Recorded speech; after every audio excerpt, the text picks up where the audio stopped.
Pocari Sweat presents The Sweat You Forget. Hello there, I'm Carrie and this is your body. You might be wondering why it looks so pale. That's because your body releases at least 2.5 liters of fluids every day. You see, it's the sweat that you forget that's dehydrating you. Like work from home overtime takes effort, causing your body to sweat. In cold temperature, your body burns energy to stay warm. Having caffeinated drinks and alcohol can make you urinate more often. Fever causes sweating as your body is fighting viruses. And when you cry, you release body fluids through tears. But remember, you can always recover with Pocari Sweat. Because of these ions, we make a good match for your body's hydration needs. Ooh, this is our stop! Remember, don't let the sweat you forget keep you from living a healthy and hydrated life. Pocari Sweat! Bahagi na ng buhay nating mga Pilipino ang sports. Mula sa panahon ng unos, sa tamis ng tagumpay, sa kabila ng pagbabago ng buhay, ang Philippine Sports Commission ay patuloy na magigilingkod sa sambayanan at atletang Pilipino.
Magandang hapon po sa ating lahat. Ito po si IC Almazan.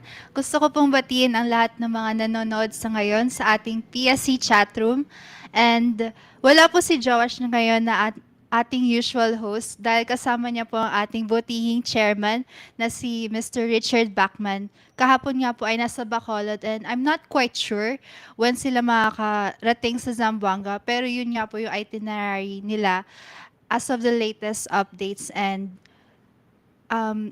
nasa ongoing tours and visits nga po sila para sa campaign, para sa ating sports programs in the local scenes po.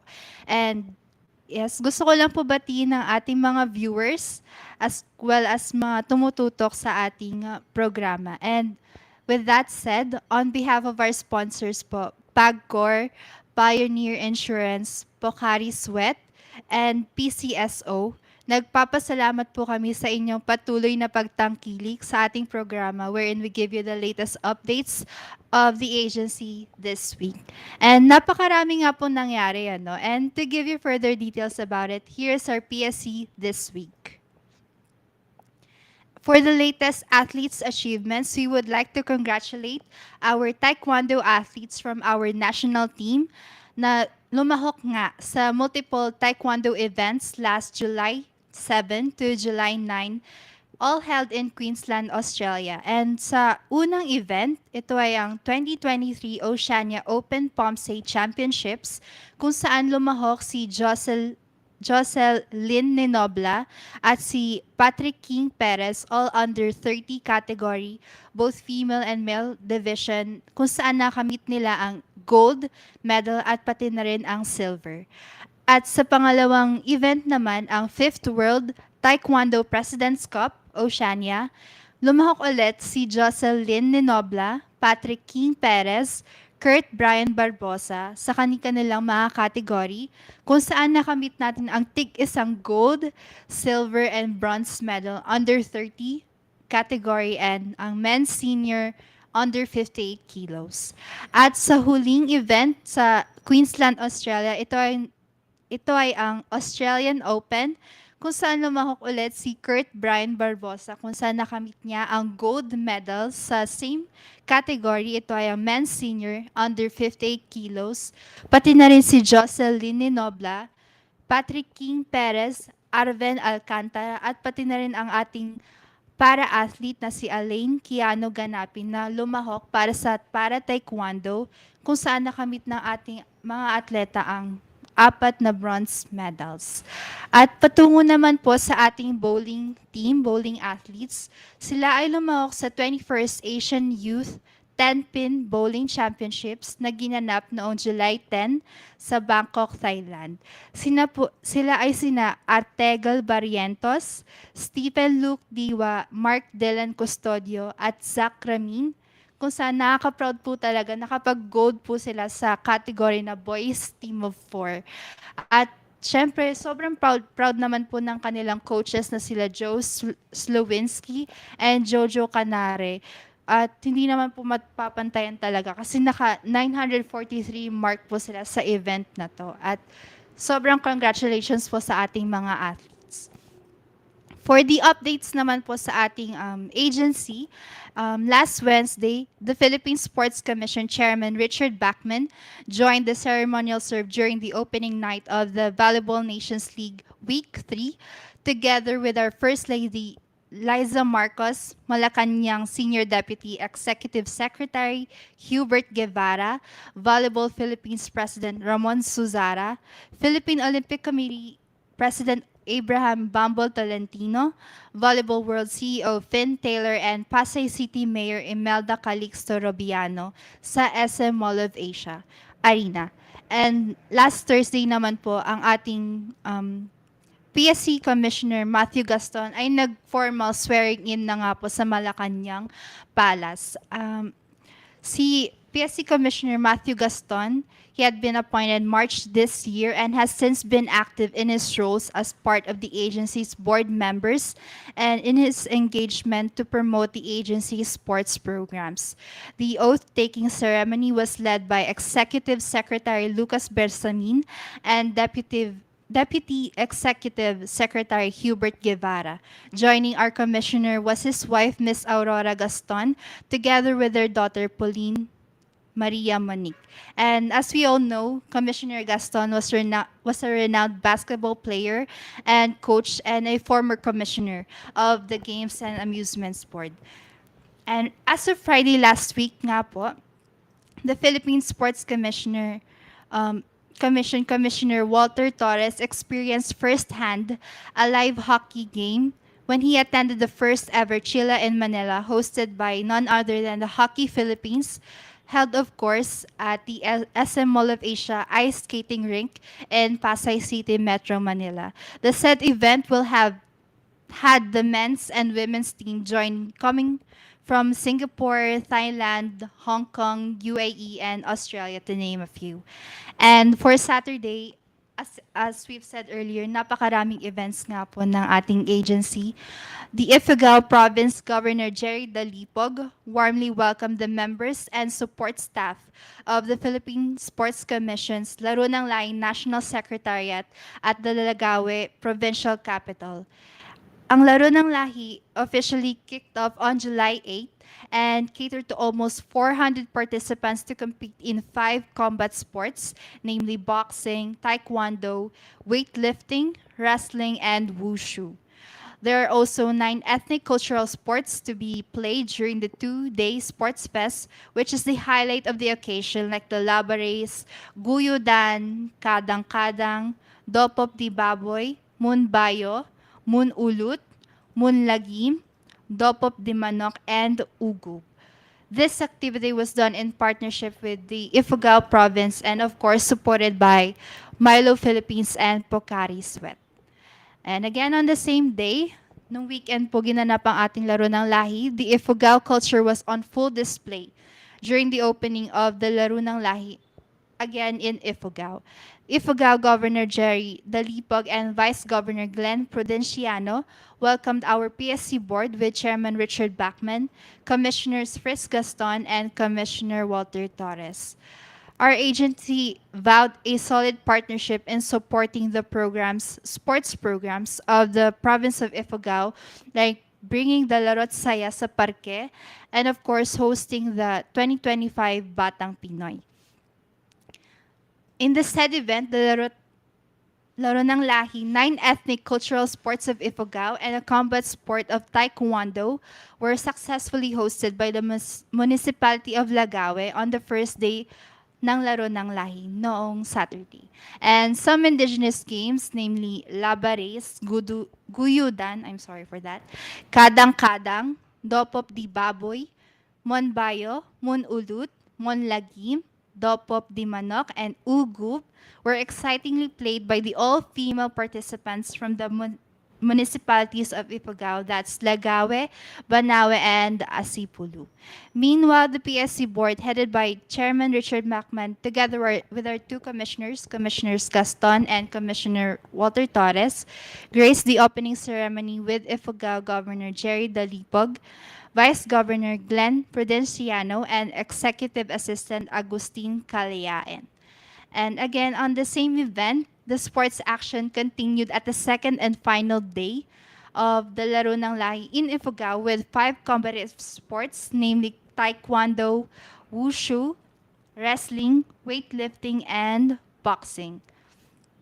And for this week's updates naman po, PSC Chairman Richard Bachman together with Commissioner Matthew Gaston and Commissioner Olivia Koo welcomed our athletes from the Wrestling Association of the Philippines on their courtesy visit in the Rizal Memorial Sports Complex. And as of our updates nga po, sila ang ating guests for today. And the notable athletes, Alvin Loreguito and Ronil Tubog, who visited with the Wrestling Association of the Philippines, made some noise in the recent SEA Games held this May in Cambodia as they brought home victory in their respective categories. Meanwhile, Fier Afan, Lucas Aguilar, and Lucho Aguilar had also represented the country in the UWW Asian Grappling Championships, held of course in Kazakhstan, and of course brought home sports recognition. And Philippine sports, on the same day, our Commissioner Matthew Fritz Gaston visited and surveyed the PSC satellite offices and training venues in Baguio City. Our Commissioner Gaston was welcomed by the PSC venue manager Juanito Smith and discussed with the athletes and coaches their concerns about training and preparations for the upcoming international competitions. Commissioner Gaston also had a chance to meet with some of our elite athletes, our Olympian silver medalist Nesty Petesio and Olympian bronze medalist Roel Velasco while he was touring the sports facilities in the local scene. And he, of course, visited as well the Benguet State University as one of his stops and had scheduled and met with Coach Frael Aquino to talk about the Regional Training Center partnership with the PSC. And he had also, or Commissioner Gaston had also met with some of the National Sports Associations or NSAs he oversees and engaged in talks about the proper budget allocation and ongoing and upcoming competition of each NSA. Evaluations were made for every NSA and will also be included in the board meeting with the other commissioners and of course our sports agency chief. And on Tuesday, yesterday, our PSC chairman, Richard Bachman, paid a visit to Bacolod where he was met by Bacolod City Mayor Honorable Alfredo B. Benitez. Chairman Bachman was invited by the mayor as part of the agency's campaign for the development of the grassroots sports program. Chairman Richard Bachman, as mentioned earlier, will also be visiting Zamboanga sometime later today or sometime later this week. And on the same day, yesterday, PSC Chairman had also graced the event organized by the Samahan ng Weightlifting ng Pilipinas led by SWP President Monico Puentevella, where the bemedaled Olympian Hidelin Diaz had also attended. Hidelin Diaz expresses her gratitude for our sports agency chief's support in the well-being of our weightlifting athletes. And that's the wrap up for our updates for our PSC this week. And nakaka-excite nga po, ano, I would like to introduce our I would like to introduce our guests for this afternoon. As mentioned earlier, we have our Wrestling Association of the Philippines President Alvin Aguilar and wrestling team and the rest of the wrestling team. That's Pierre Afan, Lucho Aguilar, and some of the other staff members of the wrestling team. Hello po.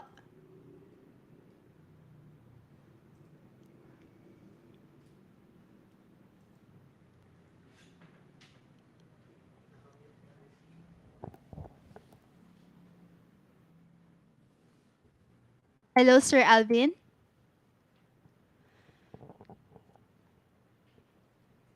I think we're having some technical difficulties as of the moment.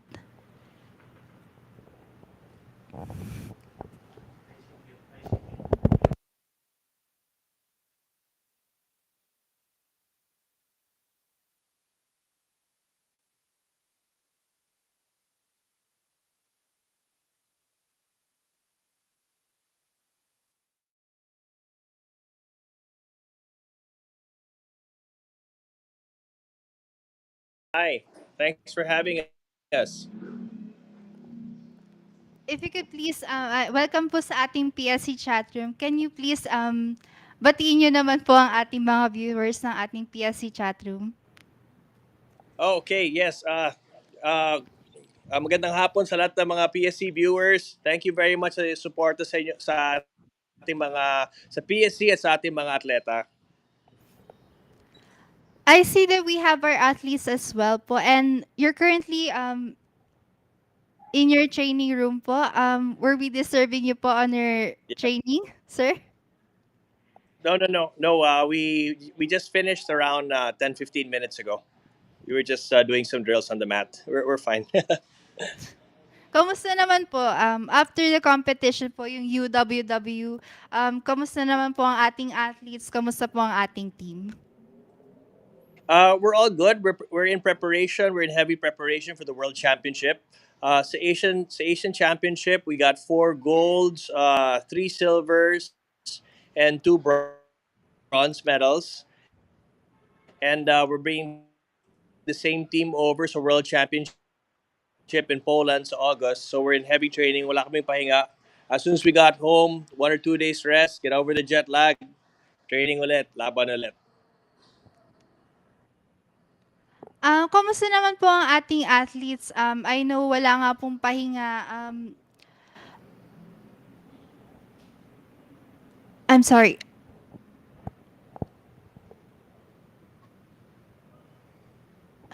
I would like to know po, kamusta naman po yung naging experience nila? Kasi nga po, international competition yon and now they're training for the world competition.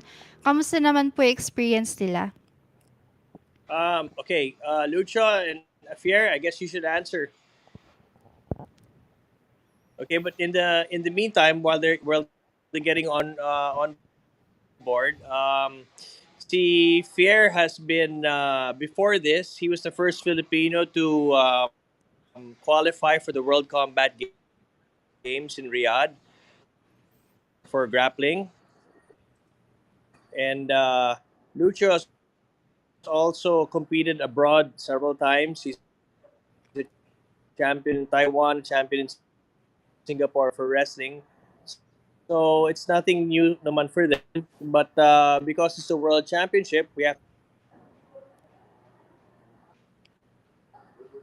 okay and Fear here so you guys can interview them. Okay, come here, guys, because their phones aren't working. All right, so let's go.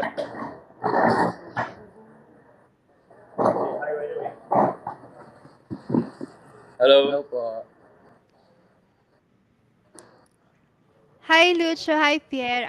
Kamusta naman yung naging experience nyo sa last competition nyo sa UWW? Okay naman po. Masayang experience kasi nakauwi po kami ng gold. At yun po talaga yung goal namin.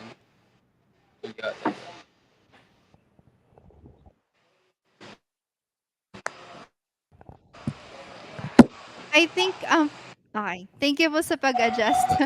um, Seeing na you just came home and sabi nga po ni Sir Alvin, diretso training, kamusta naman po kayo?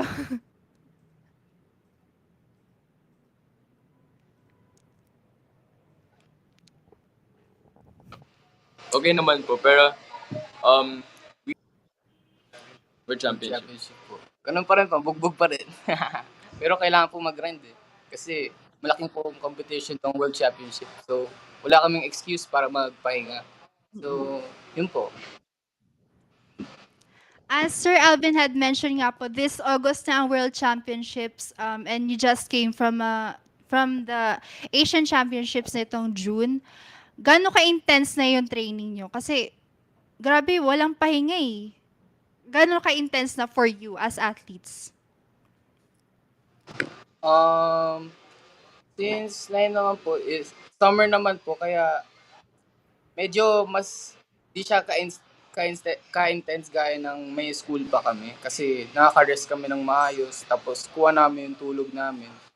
Kaya mas nakaka-adjust naman po kami na. Kasi full-time kaming athlete na yun eh. Wala po kaming school na yun. So, okay naman.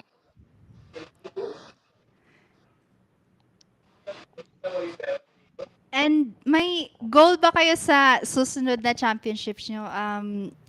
Or is it all about the experience having to compete in the World Championships?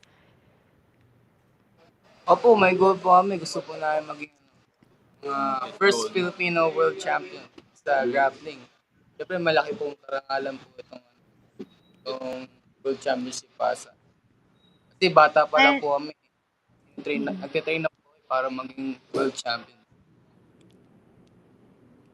and seeing na you just came from the Asian Championships and and now you're going or heading to the World Championships, ano kaya yung mga learnings na nakuha nyo or napulot nyo sa Asian Championships na pwede nyong i-apply para mapabetter pa yung performance nyo para sa upcoming World Championships nyo?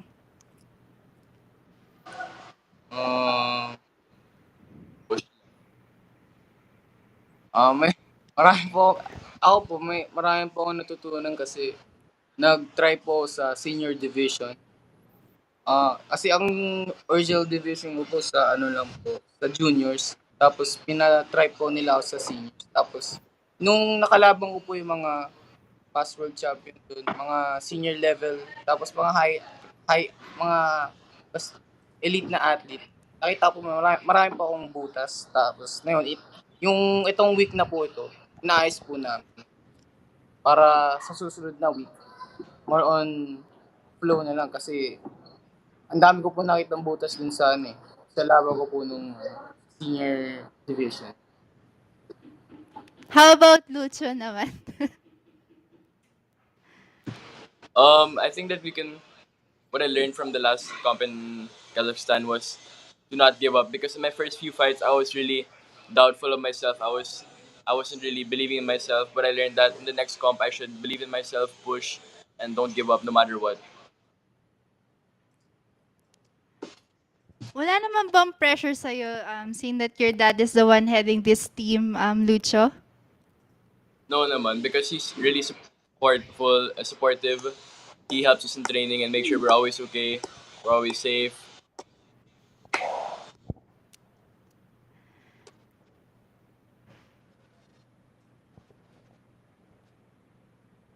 And after this World Championships, meron pa kayang inaay na titles or competitions for both of you? Ano? Excuse me, pwede pa ulit po.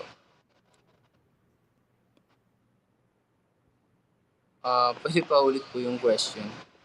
Cut. After the World Championships, may inaay na ba kayo na title or competitions, championships? Yung ano po, yung sa akin po, naka-qualify po ako sa sa World Combat Games. Tapos may Preparation po kami for Abu Dhabi. Sa AJP naman po yata. And that's happening when po yung World Combat? Sa October po. Oh, so meron kang World Championships this August and then meron kang World Combat this October? Yes po. Okay ka pa naman. Full grind po itong year na.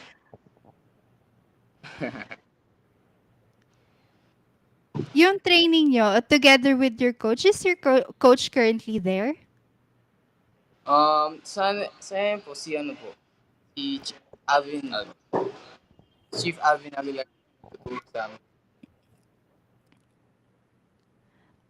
Bali, I'd ano like siya, to ask, ano kaya yung bagong routines or trainings nyo coming from the Asians and now heading towards world? And sabi mo nga, meron ka pang upcoming na World Combat. Ano yung mga naging bagong addition sa training drills nyo? sa drills. Mas, nag-aaral po kami ng mga angles para sa bago namin takedown. Kasi, hindi po talaga kami nagka-boost. Tapos, yun po, more on adjustment lang kami. Kasi nandun naman po lahat yung hangin namin. Nandun naman po yung lakas. Kaso nga lang, may onting adjustment kami na kailangan para sure na next time. And mga ilang percent na po kaya, since next month na to, mga ilang percent na po kayo sa training nyo for the World Championships? For the world, mga 5% daw, sabi ni coach. Grabe naman po yun, coach. 5% lang daw. 5% ready. Pero para sa inyo, mga ilang percent na yung na-achieve nyo for the world? World at training. Para sa ano eh, training, nandun pa rin kami papahinga full rest. Kaya, mga nasa 30 or 50. Nakuha So, medyo confident na kayo na makukuha nyo na yung title for the world. Ready na mas ba? ready, 50% ready na.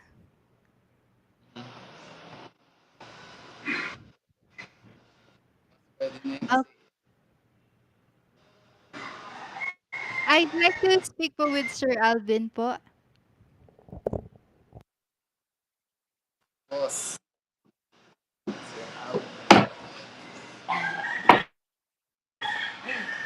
Kabado. Okay, I'm back. Hello, Sir Alvin. Sabi nga po nila, Pierre and Lucho, mga 5% pa lang po, in your opinion, ang kanilang, ano ba to? Ang skills nila for the training, for the World Championships. Bakit po 5% pa lang po, in your opinion? Well, kasi I make sure that when they compete, they're a completely new athlete. Because the other countries, kasi before, nung unang pasok natin sa ganitong laro, pag sinasabi na Philippines, walang kwenta yan. Sinasabi ng ibang bansa. And then we started winning, and then puro medals na yung Philippines. So ngayon, we're being scouted. So, if we play the same game, mas na-scout na tayo from last time, they've already prepared for us. So we have to become different players, different athletes with a different game every time we go in. So ngayon, malapit na sila sa 5%, nasa 3.5. And for Pierre po, may upcoming August, the World Championships nga po. And then for October, may World Combat Stage po siya. Paano po yung preparation niya as compared to the other athletes po na World Championships lang po yung pa-participate nila na event? Okay, so sa upcoming World Championship, si Pierre will be fighting sa under 19 and then sa seniors. Si Lucho will be fighting sa under 17s. Competed at 15 years old sa under 17 and they got medals. Pero yung pinaka World Championship naman ni Lucho will be in October also sa Greece naman. So while Pierre goes to Saudi for World Cup, si Lucho will be going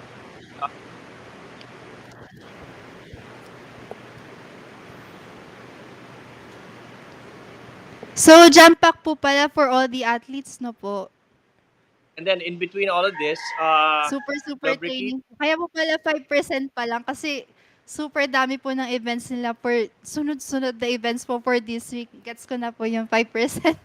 And ano naman po yung mga additional routines or sabi po nila konting adjustments lang po. Pero in your perspective po, gaano po kalaki yung difference sa mga routines and drills for trainings po for the upcoming championships?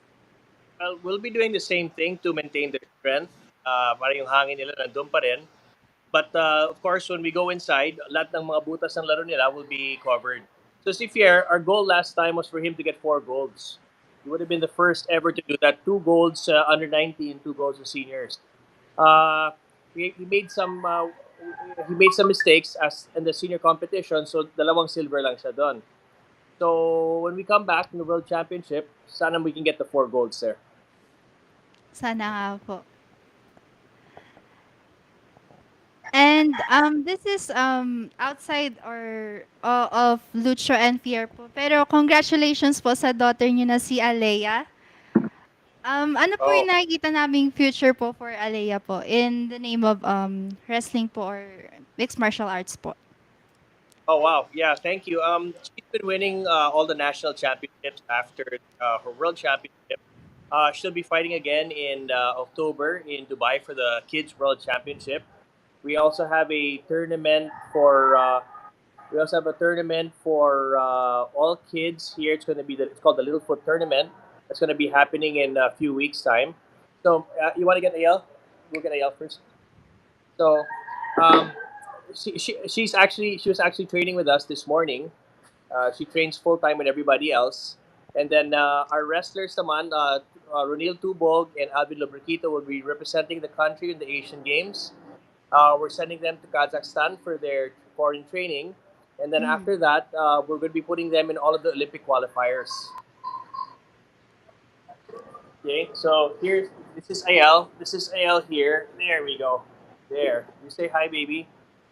You can tell them what Hi, your preparations. Alea!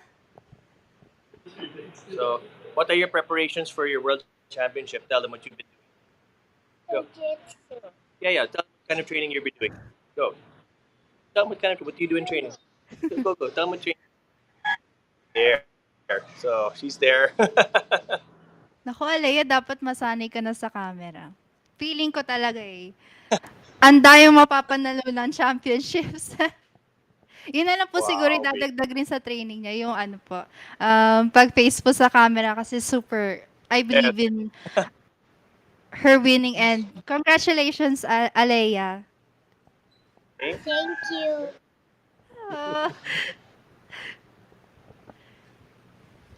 Sino-sino pa po yung mga aabangan naming mga athletes po from your team, Sir Alvin? Okay, we have Gia Pingot. Okay, she's okay. We have Alia Gavales. These are our two young girls. They're very very good right now, and we're developing both of them to be Olympians. We have Joko Silverio, and then Annie Parungao also for grappling. They're going to be joining us in the World Championship if they complete their training.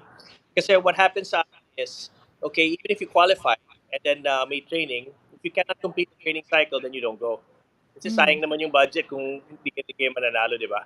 So, so we make sure they really complete the cycle, and if we're satisfied with their performance during the cycle, then of course they go. We have to make sure kasi lahat ng pumunta may medal. So, gaano po kalaki yung difference po when you're handling the younger athletes po as compared to the ones sila Lucho and Pierre po? Paano po kaya yung pag-handle sa mga kids? Kasi seeing that they're kids po, I'm thinking po na they're less likely to be motivated or I mean more on play po ang mga kids. I'm not quite sure po, Sir Alvin. Baliktad, mas madali yung mga kids sa dalawa na to. No.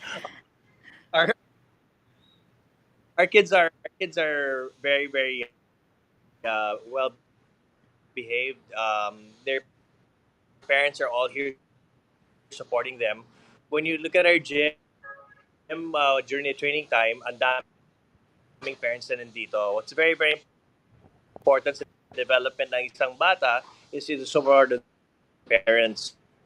So their parents are all here. We're all training together. There's playtime, there's technique time, and there's we're very lucky because Mm. we got very very young boys who really want to be champions. So like this girl, and then we had another girls who trained to 1 o'clock. Then they went home. Then they come back here at 5 o'clock, and then tuloy-tuloy. So parang ito na yung playground nila. Naalala ko nga po ang ating campaign, ng ating agency ay ang grassroots, sports program.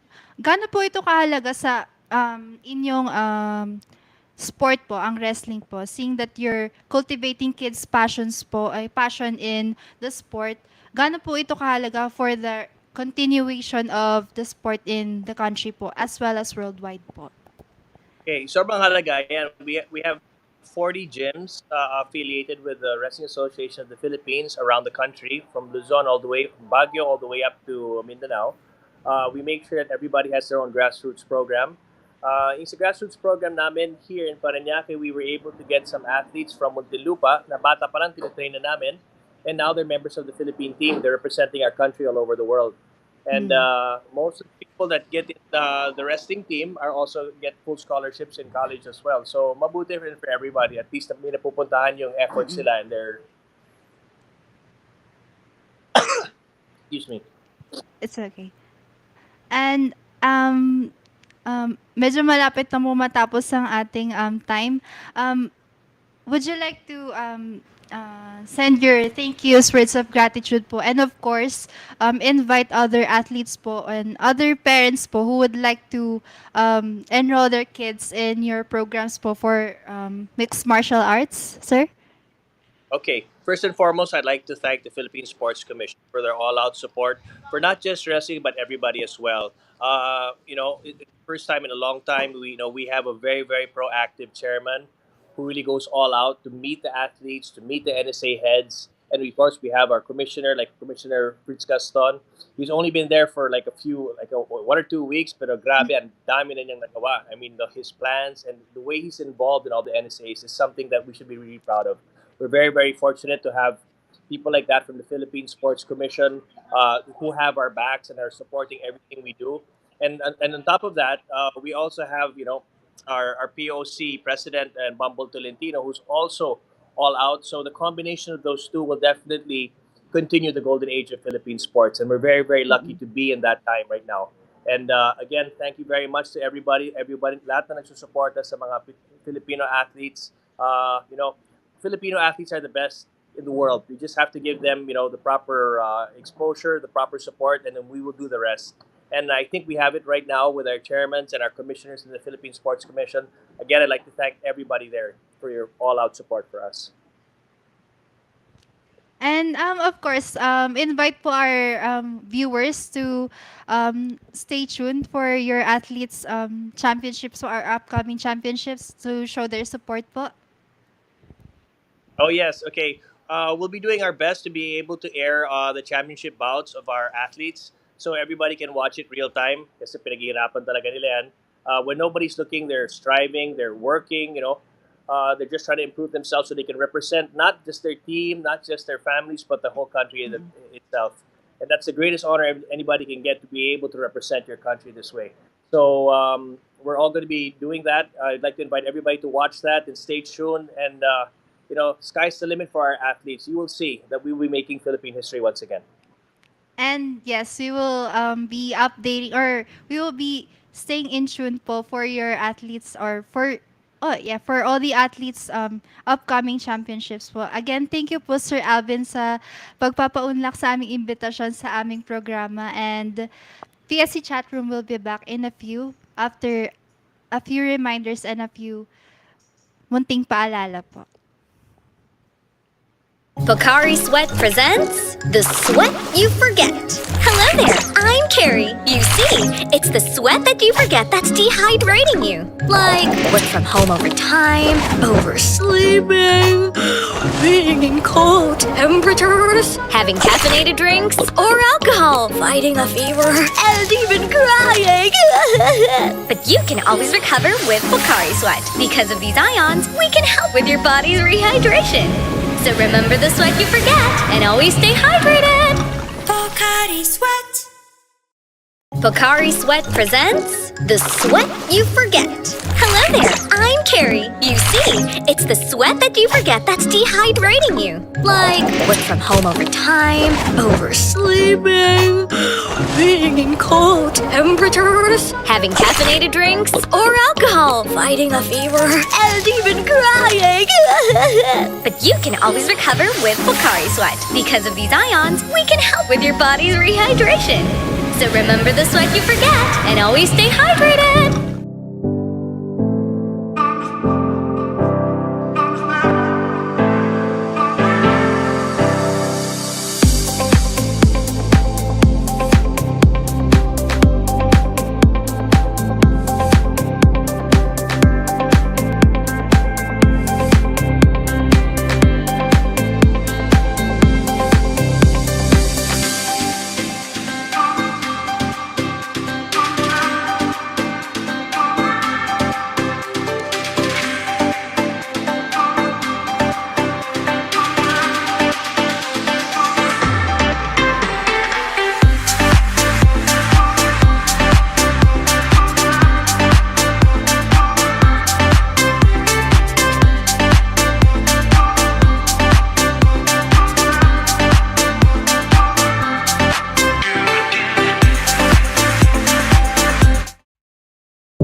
At doon na nga po nagtatapos ang ating interview with the Wrestling Association of the Philippines, President Alvin Aguilar, and the rest of his team po, the wrestling team, that's Lucio Aguilar and Pierre Afan, together with the super cute na Alea Aguilar. And again, we would like to invite everyone to support our athletes in their upcoming World Championships this August, and for the other athletes, that's the World Combat Stage sa October naman po.